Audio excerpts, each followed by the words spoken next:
Indiki 57'likler aralarında final buluşu için tayinikler yaptırıldı. Akuşokta Kadira ve Albina, Gökuşokta Fariva Gülcemal.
Indiki final buluşu için tayinikler 57'likler aralarında Akuşokta Kadira ve Albina, Gökuşokta Nurettin ve Maya.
Indiki ikili aralarında çekilişleri geçen bu da usulun yenceki yurdumuzun Levap vilayetinden atmasından turgan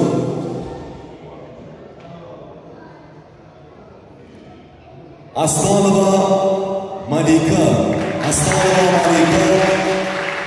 52 aralarında sporumuzda oyuncu Turkmenistan'ın şampiyonu olmaya başladı.